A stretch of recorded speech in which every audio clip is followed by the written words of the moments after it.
like Black Egyptian.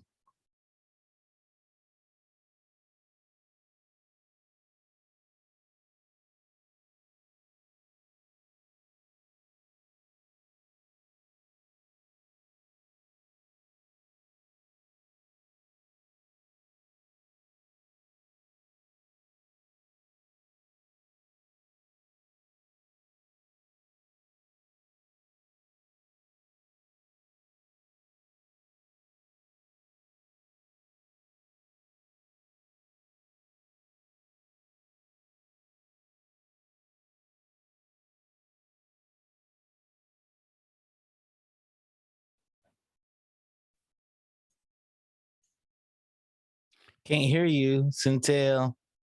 Can't hear you. Ben, y'all bet I had technical malfunction. I was trying to figure it out. Okay. Ew! Producer, put your headphones on, baby, because I can hear the thing. There we go. Yeah. What's going down? We had technical issues going all over the place between me, the voice upstairs. But one thing you will never, ever have an issue with, yo, was my man Chuck. What's going on with you, fam? It's Chuck, that's right. Not much is going on. How you doing? Hey man, chilling. Happy Thursday. How's Thursday. everything? You only got one day away. It's the big Friday, baby. I know it, man. I can't wait for Friday. Oh man, can't wait. It's not coming fast enough. That's what I'm saying, it's Coachella man. weekend. Oh yeah, I think we got an article in there about the Coachella weekends. We're gonna go ahead and kind of like halfway get that started. But before we do that, we gotta, cross our T's and dot our I's and say, hello, nerds!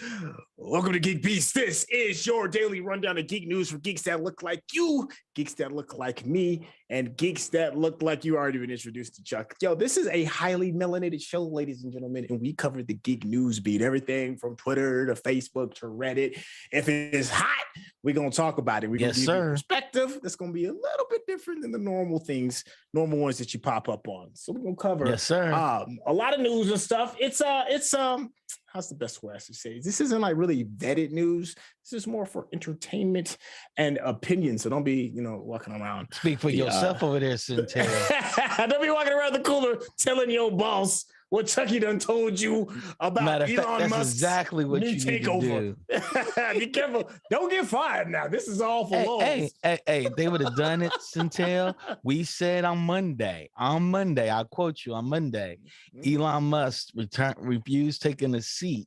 Why? I want to go into the first article. Because we were right. That's right. We were right. Yeah. The first article states Elon Musk offers to buy Twitter in hostile takeover attempts. Ladies and gentlemen, if you've been watching like the 1980s version of Wall Street, Elon is now turned into a supervillain, ladies and gentlemen. He is like the new Lex Luthor of free speech, even though he claims that he is actually fighting for free speech. Let's get down into the nitty-gritty of it all. So Tesla CEO Elon Musk is making his best and final offer to buy 100% of Twitter in an update 13D filed Thursday with the SEC. He's offering $54.20 per share in cash. So he kind of like snuck in the little 420. He's silly like that. But this is interesting because not too long ago, like as in a couple of days, they were saying that Elon was like not necessarily wanting to become a part of the board, which limited the amount of stock that he could buy if he did become a part of the board. And then people were kind of wondering like what this means for the future of Twitter regarding his input as a majority shareholder. And now he's saying, I don't want a piece. I want the whole thing. Chuck, what's going on with it, man? I think they're gonna take his offer. I think they are gonna take his offer. And everybody should leave Twitter the next day and let it die. It ain't gonna happen. Everybody should just leave. Like I'm out. I'm out, man. I feel you. I feel you, but it's interesting, right? Like we were talking about riding the sky. Like Rodney was like, why would he do it? And I was thinking to myself, power. I mean, Twitter is a place that wars have started. Yes. Twitter Arab Spring hinged a lot on Twitter. When it hit Egypt, a lot of places they had governments have blocked Twitter. Yeah. Hong Kong, all those uprisings they were all organized and communicating through Twitter. Yeah. So this is even more interesting. This gives him a leap of bounds forward on the fastest way to communicate to people. Yes, it is hands down the fastest way to communicate globally is Twitter. There is no platform that's faster than it. And like you said, it is one of the most influential platforms in the history of communication, period. I mean, it is the thing to sway the public opinion of people. So much so that they have had to actually Twitter. Right. Yeah. I mean, so much so that they have actually had to mute a political presidents in order to stifle some of the influence that powerful people have on the platform. And I'm talking about you, Mr. Donald Trump. And Elon Musk had said something early in an article. I think he had an article with Gizmodo. I may be misquoting this, but he said something to the fact that if anybody says something to you that you don't like, if there's somebody that you don't like and they say something that you don't like, and you censor them, then you don't have true freedom of speech. I don't know how he's interpreting it, but he just wants any and anything to be said unfiltered without any consequences.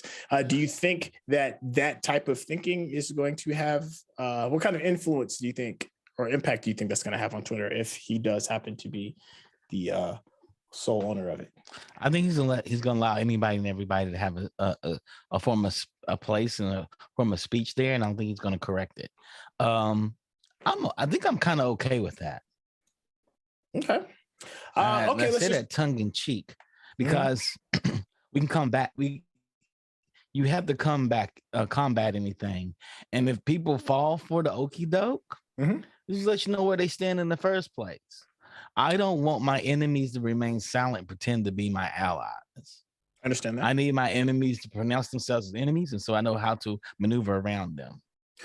So what in the case, let's just take, for instance, the insurgents that happened at the Capitol, the takeover, the riot, a big part of that was the communication between people on Twitter in order to get people riled up, and also the president having his part in riling people up because he can get that information out a lot faster over that platform. Is that type of free speech still, the cards fall where they may, or should somebody, take certain actions in order to limit the damage that can be done from powerful people on this platform? Well, I mean, should he take action against violent actions? Yes, there should be a thing to stop the thwart violent actions. People expressing their mind. Richard Spencer should be allowed to talk on Twitter and let us light his ass up every time he says something with white supremacy and stupidity at the same time, because usually those are hand in hand. Right. He should allow us to light his ass up. Okay. I do agree with you. But after the insurrection, I keep calling it insurrection, after the terrorist group went and invaded the Capitol, it does make me wonder about the full force of what Twitter can do. I mean, if it's powerful enough to start revolutions in the Middle East, there's the other side to that coin, right? There's a negative side of what can happen if you let people like Spencer just talk recklessly without any kind of thing. So it's I feel like maybe some policing should be done, but you do feel that Elon does have a bit of a point, though, regardless of the outcome. Yeah, I do feel like he has a bit of a point. My whole thing is about, if there's that many people that follow Richard Spencer, then maybe I should go somewhere else. Maybe we should go somewhere else. You know what I'm saying? I mean, it's crazy. It's crazy that I think this way, but it's true. It comes to a point where if people are secretly harboring these emotions and doing their microaggressions against us, I don't want that.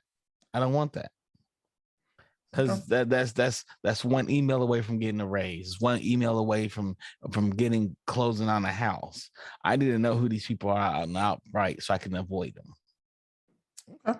All right. So that I certainly respect that opinion. There's a quick little blurb I want to hit at.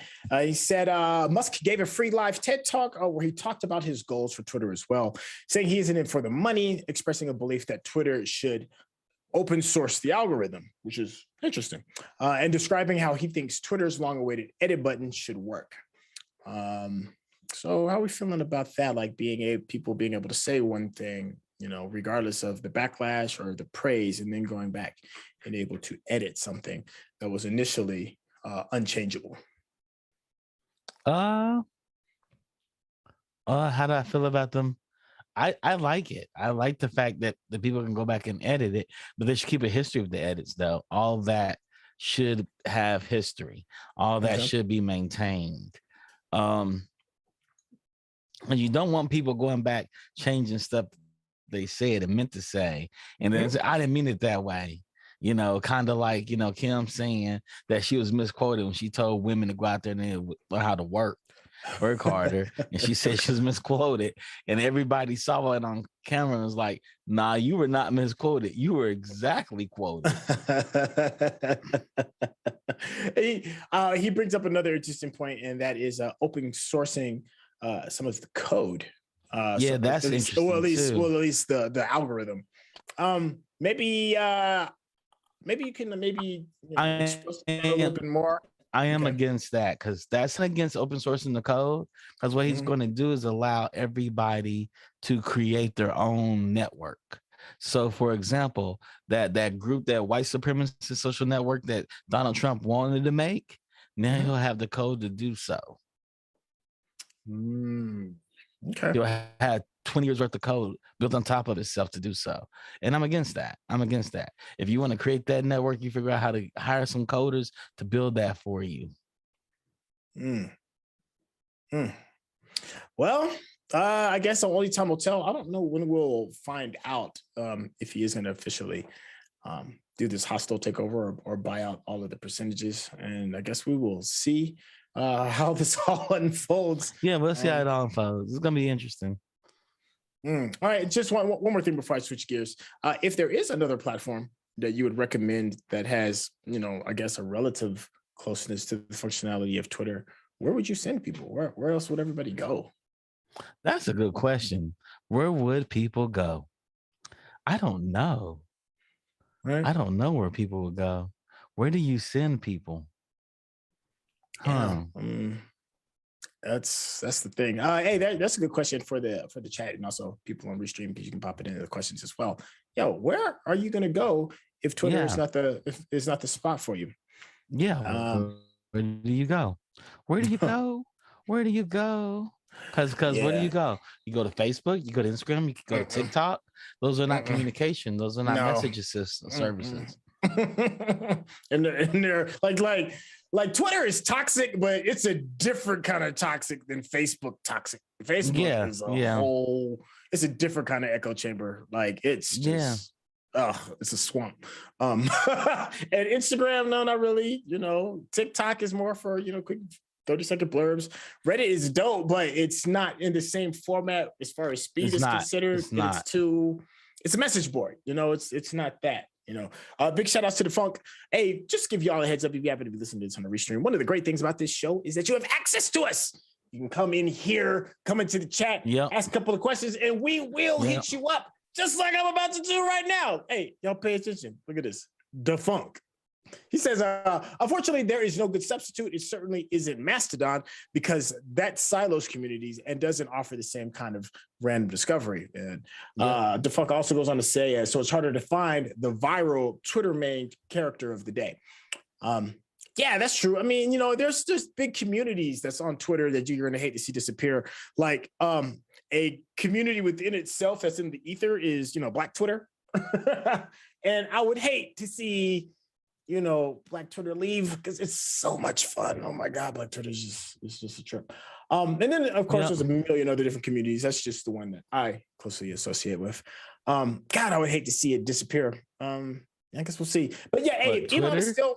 Yeah. You think it'll disappear? I don't think it'll disappear. No, it is just gonna get.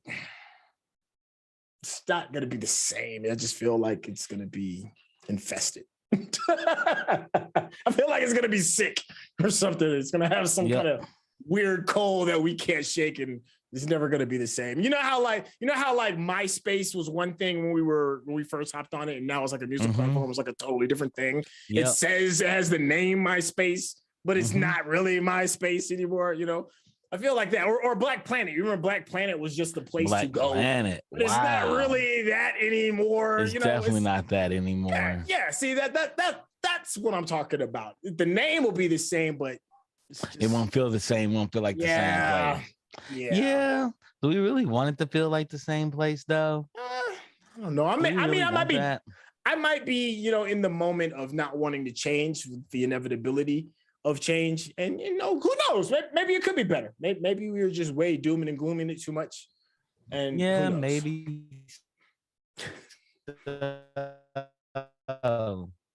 I supposed to change. Hopefully something better comes along. Yeah. Hopefully something better comes along. I don't know, you know, maybe something better will come along. Well, speaking of worries regarding Elon Musk products, this next headline says a lot. It says, judge says Tesla is still racist, but not $137 million racist. So a federal judge dropped the price of a jury's $137 million penalty on electric car giant Tesla to just $15 million over a widespread pattern of racist mistreatment of a Black worker at its Northern California plant. So Judge William Orrick announced the drop in damages yesterday, citing what he said was the legal limit on allowed damages.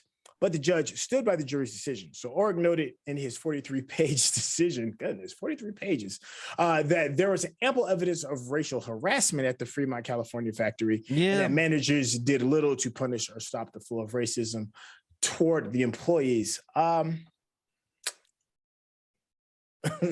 do we start? So you're admitting this is it's racist, but we ain't gonna give you the full amount of money.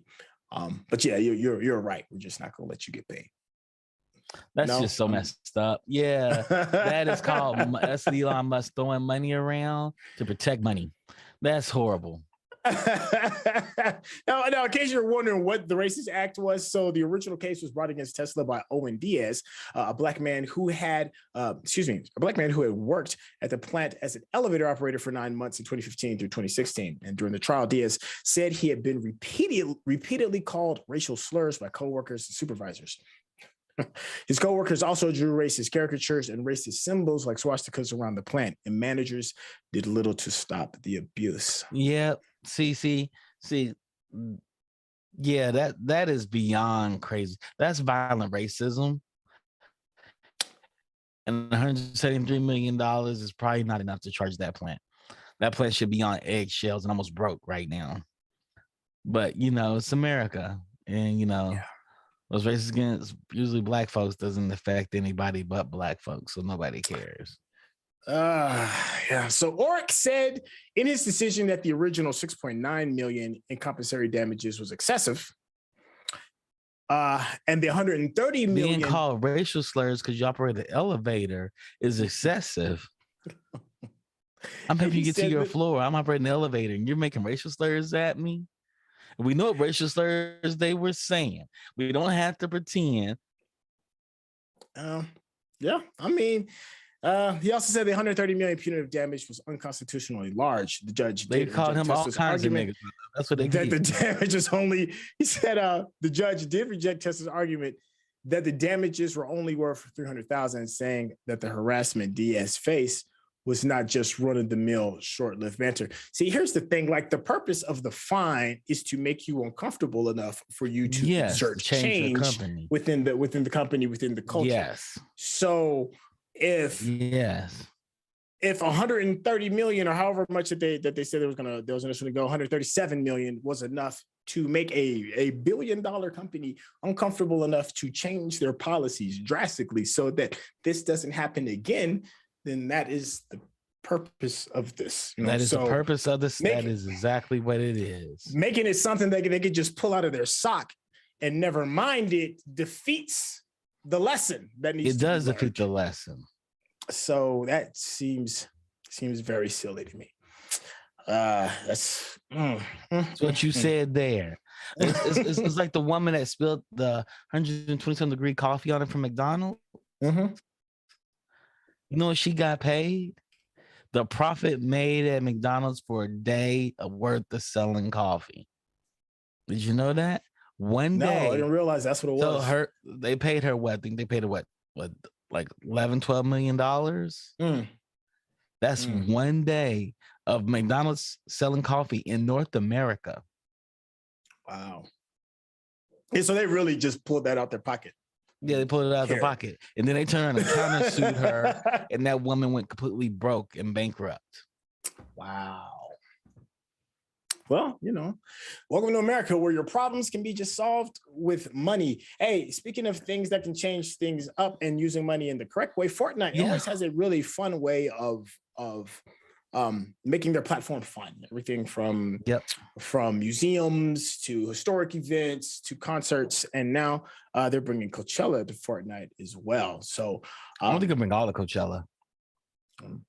Well, it's according to the article, it says Fortnite is adding Coachella to its long list of in-game collaborations.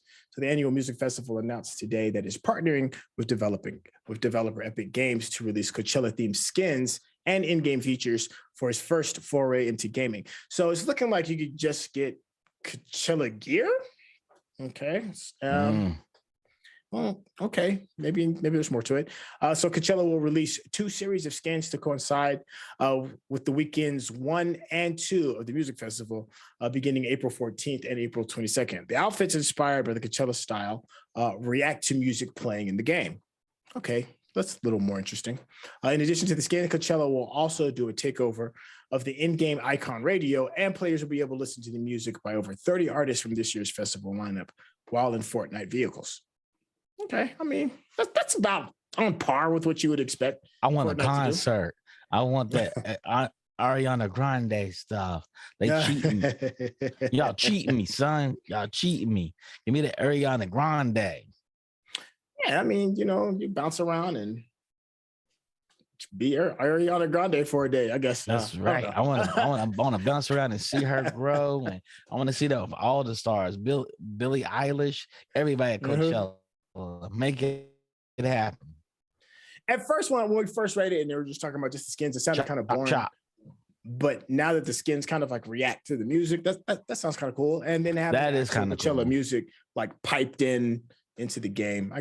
That's not bad. I mean, Fortnite stays with it, man. They're going to always make their platform relevant and current. There's nothing more current than Coachella within the next couple of weeks. One more quick thing, because I know we are getting close to closing it out. Last one. This affects a lot of folks that are in that Amazon space, and that is Amazon prices likely going up with a new fuel and inflation surcharge.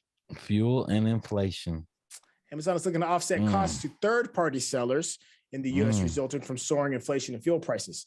The new 5% fuel and inflation surcharge for sellers that use Amazon's fulfillment service will go into effect starting April 28th. Since most items purchased off Amazon are from third-party sellers, you can expect these new costs to be passed along to the shoppers.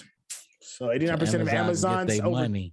Yeah, Amazon's going to get paid. Listen, over 89% of Amazon's over 2 million third-party sellers use Fulfillment by Amazon, FBA, to leverage the retail giant's supply chain, warehouses, and shipping operations. I know a few people that do FBA, Fulfillment by Amazon, and they live kind of like on the razor's edge of making profits. Like you see, YouTube videos and stuff of people like making a whole lot of money, but the vast majority of them really don't. They live in the red and make small profits, and that 5% doesn't really seem like a lot.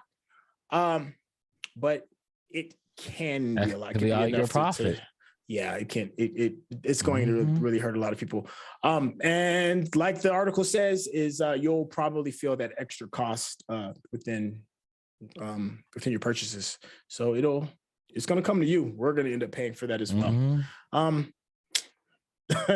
Amazon stays in the craziness. Everything from them fighting the union to a union being started to people peeing and shitting in Amazon trucks to them trying to just figure out Jeff Bezos in general. Is this are we surprised at this 5% inflation surcharge? And here's the other question: are we going to expect more charges in the future? Is this like the first? Absolutely. I mean, they got new leadership, in order to, show that he's not here playing. He's going to have to sit there and have to turn a profit higher than the last leadership, who was the founder of the company. Oh, we about to see it. We're about to see the Tim Cooking of Amazon.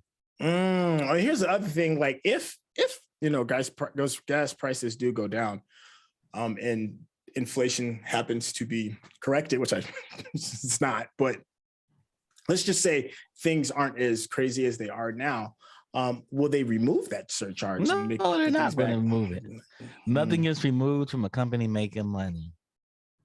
There you go, ladies and gentlemen. Well, and just so you don't think it's just Amazon, other companies like FedEx, they charge fuel surcharges of 49 cents per unit, and UPS charges 42 cents. So they're not the first to do it, but Amazon, you go to Amazon because it's supposed to be easy and relatively cheaper, but the cheaper part of it seems to be less and less with each passing year. Shoot, yo, I know we started a little bit late. Can I do one more? Do one more. Get one more. Do one more.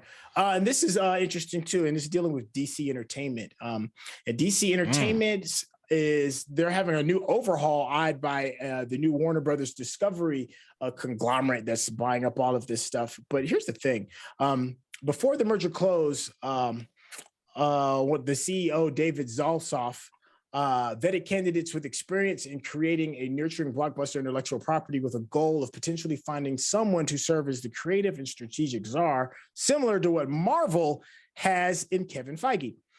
One of those candidates include Emma Watts, a former top film executive at 20th Century Studios and Paramount, but it does not appear that Watts would take the job.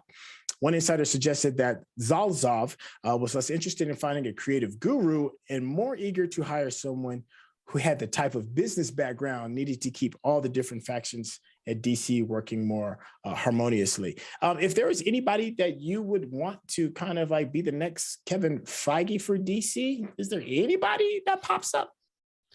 James Gunn. Not bad. You beat mine. James Gunn is a good one, actually.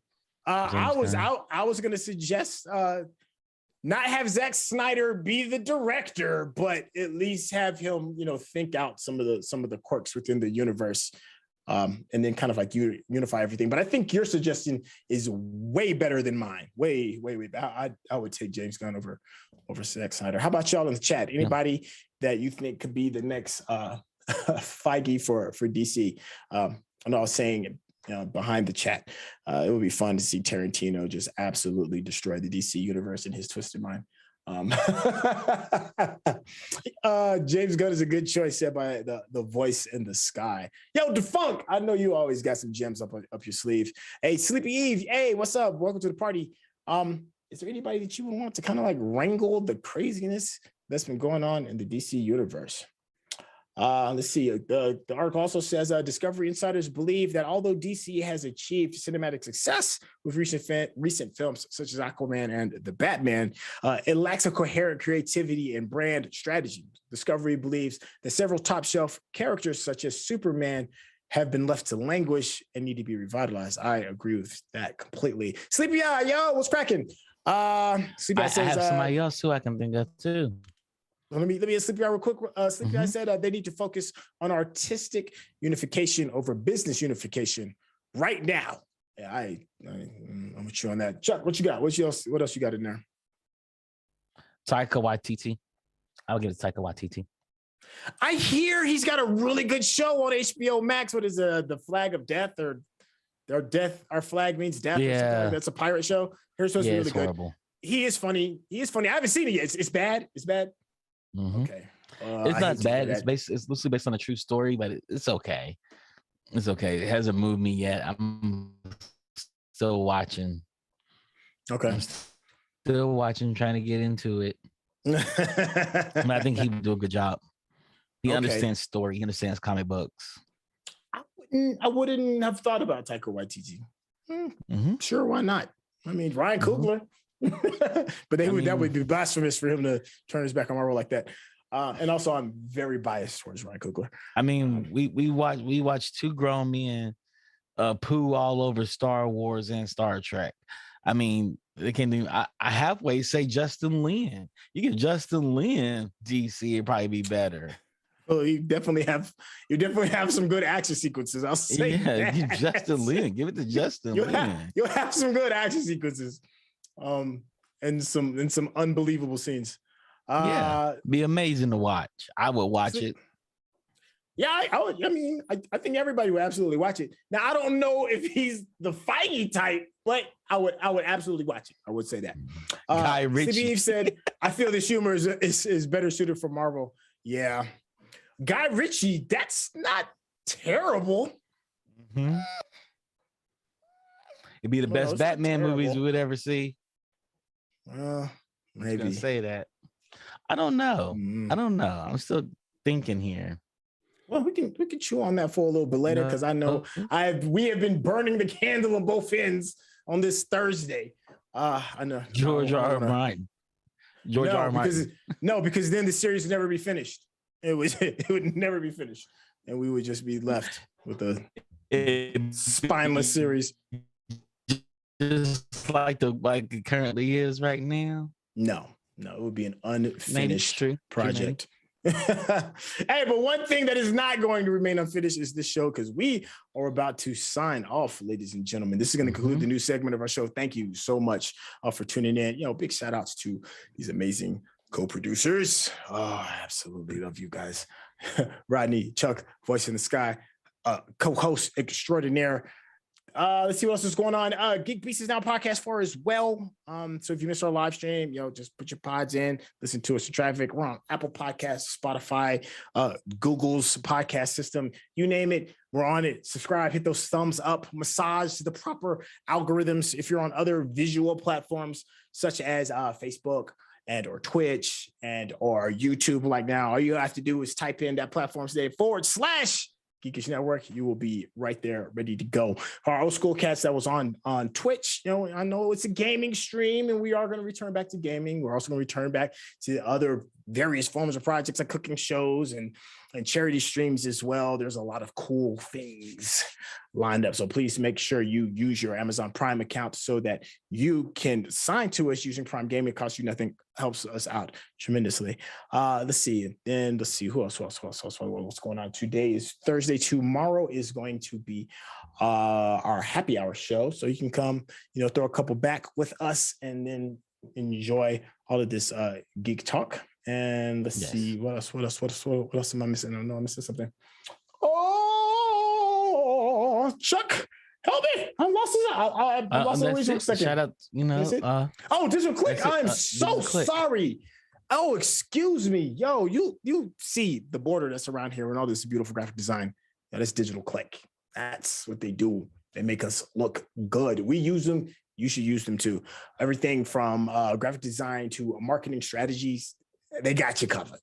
Hey, is anything else? Big guy, I'm gonna go ahead and hand you. Nah, man, I think we should call it.